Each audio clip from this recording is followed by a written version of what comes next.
Hi guys, welcome back to my channel. I hope all we are doing good, right? First time కనుక ఈ వీడియోని చూసినట్లయితే previous వీడియోలో నేను C++ లాంగ్వేజ్కి సంబంధించి introduction to the C++ and evolution of the C+ language అనేది నేను explain చేశాను. సో మీరు ఫస్ట్ ఆ వీడియోని చెక్ చేసి అండ్ తర్వాత ఈ వీడియోని చూడండి. అండ్ అలాగే నేను ఈ యొక్క ఛానల్లో సి లాంగ్వేజ్కి సంబంధించిన అన్ని యూనిట్స్ అనేది పోస్ట్ చేశాను అండ్ అది కూడా చెక్ చేయండి. అండ్ ఇవాల్టి క్లాస్లో మనము C language and C++ language యొక్క డిఫరెన్సెస్ అనేది మనం చూద్దాము, అబ్జర్వ్ చేద్దాము. సి లాంగ్వేజ్లో అండ్ C++ లాంగ్వేజ్లో ఎలాంటి డిఫరెన్స్ అనేది మనం చూస్తాము అనేది, లైక్ ప్రాపర్టీస్ అనుకోండి, ఫీచర్స్ అనుకోండి, అడ్వాంటేజ్ అనుకోండి, ఏదైనా అనుకోండి. సో ఫస్ట్ వచ్చేసరికి C language is also a procedural structural language.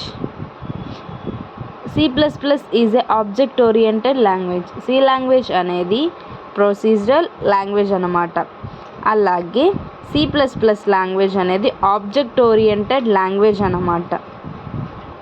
C language is not protected, data is not protected in C language.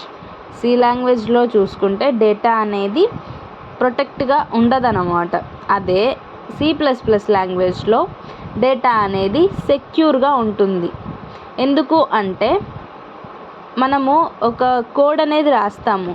Code అనేది ఒక లైన్లో రాసేస్తే కనుక అది సేవ్ చేసినా ఎగ్జిక్యూట్ చేసినా దాని యొక్క అవుట్పుట్ వస్తుంది. బట్ దాని యొక్క రిజల్ట్ ఏదైతే స్టోర్ చేస్తామో ఆ రిజల్ట్ అనేది సెక్యూర్గా ఉండదు సి లాంగ్వేజ్. ఎందుకు? ఒక లైన్ ఆఫ్ కోడ్ మాత్రమే ఉంటుంది కాబట్టి.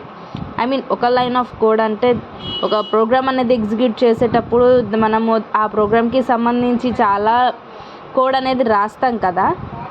సో అలా నేను ఒక లైన్ నేను చెప్పట్లేదు. డేటా అనేది ఒక కోడ్ యొక్క లాంగ్వేజ్లో ఏమంటే అది ఎంత సెక్యూర్ ఉండదు as compared to C++ language. ఇప్పుడు C++ లాంగ్వేజ్లో ఏమి అంటే డేటా అనేది బ్లాక్స్ ఆఫ్ కోడ్లో ఉంటుందన్నమాట. ఇప్పుడు సపోజ్ ఏంటి, మీకు బ్రీఫ్గా అర్థం అవ్వాలి అంటే పాస్వర్డ్ అనేది ఏదైనా క్రియేట్ చేసినప్పుడు 1 to 9 పెట్టుకుంటాము, లేకపోతే 9 to 1 పెడతాము, లేదా A to E letters alphabets or E to A letters alphabets అలా పెడుతున్నప్పుడు మనకు అలా సరైన లైక్ ఎలా అంటే పర్టికులర్ పాస్వర్డ్ అనేది సెక్యూర్ ఉంటుంది అనేది చెప్పలేము. అదేవిధంగా అండర్స్కోర్ని యూస్ చేసి లెటర్స్ని, సింబల్స్ని, ఆల్ఫాబెట్స్ని nothing but letters is nothing but alphabets, numerical words ఇవన్నీ యూస్ చేసి ఒక స్ట్రాంగ్ సజెస్ట్ పాస్వర్డ్ అనేది మనం క్రియేట్ చేస్తే మన ప్రైవసీ అనేది వేరే వాళ్ళకి తెలుస్తుందా? తెలియదు కదా.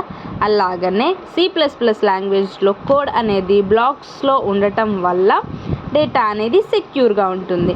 హ్యాకర్ అనే అతను ఒక డేటా అనేది మనం సెక్యూర్గా పెట్టేసి సేవ్ చేసుకున్నప్పుడు డేటా అనేది ఒక బ్లాక్, 2 బ్లాక్, 3 బ్లాక్ అయితే అనుకోవచ్చు, సమ్ నెంబర్ ఆఫ్ బ్లాక్స్లో అనేది డేటా ఉన్నప్పుడు అసలు అది ఆ డేటా అనేది ఈజీగా హ్యాక్ చేయడానికి కూడా కుదరదు అన్నమాట అది. సో సెకండ్ పాయింట్ వచ్చేసరికి సి లాంగ్వేజ్ అనేది అంత సెక్యూర్గా ఉండదు ఆర్ ప్రొటెక్ట్గా ఉండదు అన్నమాట డేటా అనేది. అలాగే C++ లాంగ్వేజ్ అనేది సెక్యూర్గా ఉంటుంది డేటా. అలాగే సి లాంగ్వేజ్ యొక్క హెడర్ ఫైల్ వచ్చేసరికి stdio.h. C++ లాంగ్వేజ్ యొక్క హెడర్ ఫైల్ వచ్చేసరికి iostream.h. ఇప్పుడు మనం ఏదైతే ఇప్పుడు హెడర్ ఫైల్ అంటే ఏంటి అంటే మనం ఏదైతే ప్రోగ్రామ్ అనేది ఉంటుందో ఆ ప్రోగ్రామ్ యొక్క బాడీలో మనకి కొన్ని పార్ట్స్ ఉంటుంది అన్నమాట. హెడర్ ఫైల్ సెక్షన్ అని, డాక్యుమెంట్ సెక్షన్ అని, మెయిన్ ఫంక్షన్ సెక్షన్ అని. ఇది ఒక ప్రోగ్రామ్ యొక్క బాడీ. ఆ బాడీకి సంబంధించి ఈ యొక్క ఫైల్ సి లాంగ్వేజ్లో హెడర్ ఫైల్ అనేది stdio.h, C++లో iostream.h అన్నమాట. అలాగే moving to the another point In C programming, we are use printf, scanf functions to read and write operations. మనము ప్రోగ్రాంలో రీడ్ ఫంక్షన్ అయినా కానీ రైట్ ఫంక్షన్ అయినా కానీ మనం ఏదైనా ప్రోగ్రామ్ని ఫంక్షన్ని రీడ్ చేయడానికి కానీ రైట్ చేయడానికి కానీ 2 ఫంక్షన్స్ని యూజ్ చేస్తాం. అవేంటి అంటే ప్రింట్ఎఫ్, స్కాన్ఎఫ్. ప్రింట్ఎఫ్ అనేది రైట్ చేయడానికి యూజ్ చేస్తాము, అలాగే స్కాన్ఎఫ్ అనేది మనం రైట్ చేసిన దాన్ని, ఆ ప్రోగ్రామ్ ఏదైతే రైట్ చేసామో, రైట్ మీన్స్ రాస్తాం కదా, అది రాసిన దాన్ని చదవడానికి యూజ్ చేసే ఫంక్షనే స్కాన్ఎఫ్ అన్నమాట. అదేవిధంగా C++ లాంగ్వేజ్లో మనం సిఇన్, సిఅవుట్ అనేది ఇన్పుట్ అండ్ అవుట్పుట్ ఫంక్షన్స్గా యూజ్ చేస్తాం. ఈ ప్రింట్ఎఫ్, స్కాన్ఎఫ్ కూడా మనము ఇన్పుట్ అండ్ అవుట్పుట్ ఫంక్షన్స్ అనే విధంగానే చెప్పొచ్చు అనమాట. ఇక్కడేమో C++లో సిఇన్ అండ్ సిఅవుట్ అనమాట. సి లాంగ్వేజ్లో టాప్ డౌన్ అప్రోచ్గా యూజ్ చేస్తాము, C++లో బాటమ్ అప్రోచ్ని యూజ్ చేస్తాము. అండ్ సి లాంగ్వేజ్లో కన్స్ట్రక్టర్, డిస్ట్రక్టర్ అనేది ఉండదు. C++లో కన్స్ట్రక్టర్, డిస్ట్రక్టర్ రెండు ఉంటుంది. మీకు ఈ యొక్క constructor as well as destructor అనేది నేను నెక్స్ట్ క్లాస్ అంటే అప్కమింగ్ మేబీ సెకండ్ యూనిట్ అలా వస్తుంది, కన్స్ట్రక్టర్ ఆర్ డిస్ట్రక్టర్.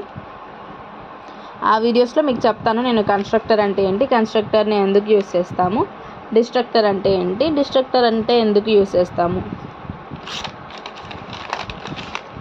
అండ్ అలాగే last and final point, C uses functions with different names, that is 2 functions in the same program will not having with the same name. C అనేది function with different నేమ్స్ని అనేది use చేస్తుంది.